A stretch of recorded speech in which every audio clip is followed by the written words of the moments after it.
Enggak. Halo teman-teman semuanya, selamat pagi. Kenalin, nama aku Ida Wahyu Bintang Mahayoni dan teman aku Kamila Ajrina. Oke, sekarang di video ini kita bakalan sedikit menjelaskan apa saja materi yang sudah kita dapatkan di materi pembelajaran komunikasi interpersonal gitu. Oke, jadi dimulai dari penjelasan tentang komunikasi interpersonal dari Bintang. Oke, jadi komunikasi interpersonal itu terbagi menjadi dua jenisnya. Itu tuh kayak gimana kita berkomunikasi dengan orang lain dan bagaimana pesan yang ingin kita sampaikan itu bisa sampai ke lawan bicara kita gitu. Jadi komunikasi interpersonal itu ada dua, teman-teman. Ada yang verbal dan non verbal. Nah, kalau verbal itu erat kaitannya sama perkataan seperti yang kita lakukan sekarang ini. Itu menggunakan gestur, kemudian vokal dan juga penggunaan katanya itu. Nah, di dalam komunikasi verbal itu juga sangat penting dalam pemilihan kata atau diksinya, teman-teman. Jadi pemilihan kata yang salah, penggunaan vokal yang tidak benar, artikulasi yang tidak benar itu akan membuat lawan bicara kita menjadi ambigu. Jadi komunikasinya tidak berjalan dengan lancar. Apa yang kita harapkan bisa diterima orang lain juga tidak akan sampai. Nah, sedangkan komunikasi nonverbal itu biasanya komunikasi yang dengan menggunakan gestur. Dia itu fokus pada gerakan tubuh gitu, misalnya kayak bahasa isyarat itu kan kita nggak mengeluarkan kata-kata kan. Nah, itu tuh salah satu contoh komunikasi nonverbal gitu teman-teman. Oke, selanjutnya aku bakal jelasin jenis lainnya dari komunikasi interpersonal.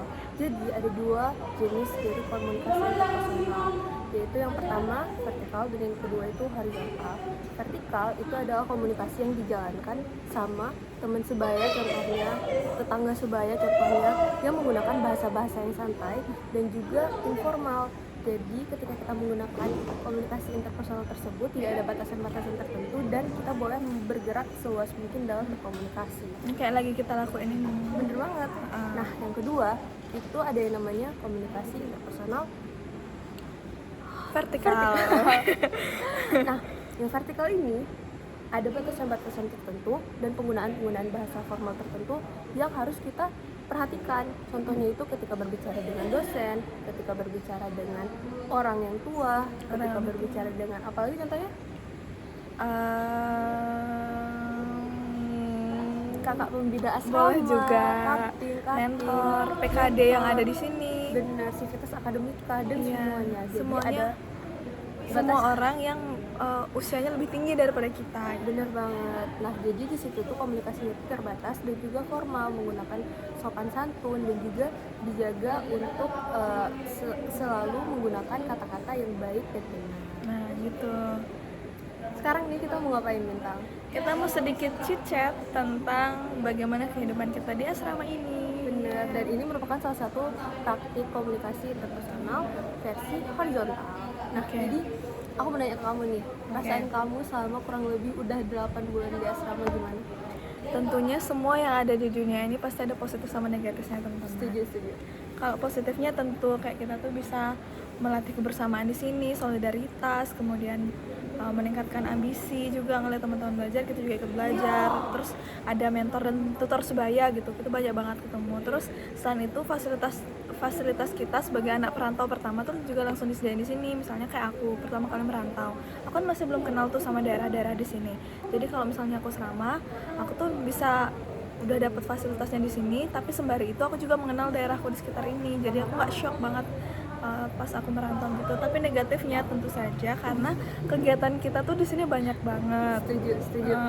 Kayak ada aturan-aturan yang mungkin tidak sesuai sama pola hidup kita sebelumnya. Jadi kayak kita agak shock tuh di sana.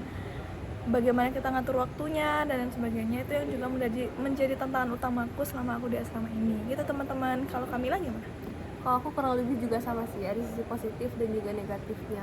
Sisi positif yang aku rasain banget itu adalah kita tuh ketika berada di satu tempat, kita tuh memiliki rasa kebersamaan yang lebih dan juga kesamaan yang lebih, karena kayak pakai baju yang sama, mengikuti kegiatan yang sama, terus kayak dengan kita selalu di satu tempat, kita tuh bisa lebih menjalin hubungan dengan baik dengan sesama teman.